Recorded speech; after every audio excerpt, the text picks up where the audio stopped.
Cette affaire vieille d'un demi-siècle qui continue de hanter les Espagnols. À Madrid s'est ouvert aujourd'hui le premier procès des bébés volés. Ces nouveau-nés retirés à leur famille sous la dictature de Franco. On fait le point avec Mélina Vett. C'est un vieux monsieur qui comparaît aujourd'hui devant le tribunal régional de Madrid, un homme qui est arrivé dans une voiture vitre teintée ce matin un peu avant 10h. Ce vieux monsieur s'appelle Eduardo Vela, il a 85 ans, il était directeur de la clinique San Ramón durant les années 60 et 70 à Madrid et il ne serait jamais sur le banc des accusés sans la persévérance d'une femme, Inés Madrigal, qui a 49 ans aujourd'hui et qui à 18 ans a appris qu'elle avait été adoptée.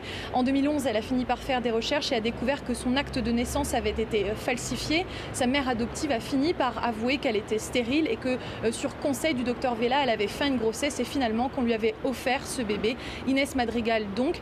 Aujourd'hui, le parquet réclame 11 ans d'emprisonnement pour l'ancien docteur, mais au-delà d'une affaire personnelle, c'est le symbole d'un scandale qui a secoué l'Espagne et qui a été découvert dans les années 1982 lors des premières révélations par la presse. Les Espagnols avaient alors découvert avec stupéfaction que jusqu'à 300 000 bébés avaient été volés entre 1939 et 1987 sous la dictature de Franco.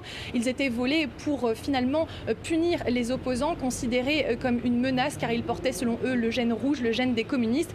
Mais ce trafic d'enfants a fini par perdurer car c'était un business très lucratif. Un bébé pouvait en effet être vendu jusqu'à l'équivalent de 200 000 € aujourd'hui. Alors ce que réclament les familles des victimes aujourd'hui qui souhaitent retrouver parfois des enfants, des parents ou bien des frères, des sœurs. Ils réclament non seulement une justice via la condamnation du docteur Vela, mais également la réouverture des archives. Le procès doit durer 2 jours, mais le verdict, lui, n'est pas attendu avant plusieurs semaines, voire plusieurs mois. Une affaire qui a traumatisé l'Espagne, Virginie Hertz, il faut le dire. Il n'y a pas qu'en Espagne qu'on a vu des cas similaires, d'enfants retirés à leur famille. Oui, absolument. Quand on s'intéresse à la question, on voit qu'en fait, partout à travers le monde, des cas similaires ont existé. Alors évidemment, dans les dictatures ou les régimes autoritaires, on pense à l'Argentine, sous la dictature, des enfants qui ont été enlevés à des opposants politiques essentiellement et confiés ensuite à des chefs militaires proches du régime. Au Chili, il y a eu la même chose. Hier, on voyait sur nos antennes un reportage en République démocratique d'Allemagne où c'était l'inverse. C'était des gens qui étaient jugés anticommunistes à qui on a enlevé des bébés. Mais ce qui est plus surprenant, c'est que même dans des soi-disant démocraties, en fait, on s'aperçoit que des citoyens considérés comme des citoyens de seconde zone ou de seconde catégorie, à eux aussi, on leur a enlevé des bébés. Alors, plusieurs cas. Par exemple, les populations autochtones en Australie ou encore au Canada, il y a eu des scandales autour de ça.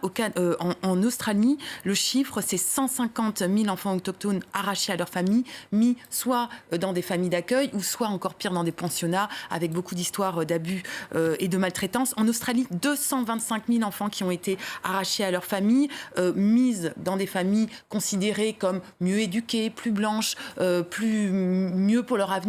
Et en fait, on parle de véritable acculturation, de génocide culturel. Et puis après, il y a des cas différents qui sont des cas d'enfants volés ou confiés à d'autres familles parce que, soi-disant, leurs familles sont trop pauvres, pas assez morales, comme par exemple ces scandales autour de ce qu'on appelait les filles mères dans les années 70. Ça s'est passé en Belgique, en Irlande, et alors beaucoup plus proche de nous, en Suisse, ça a été un véritable scandale d'État, des milliers d'enfants qui ont été volés, pris dans des familles pauvres, mis ensuite dans des pensions parce qu'on jugeait qu'ils allaient être mal éduqués. Certains étaient finalement amenés à travailler dans les champs.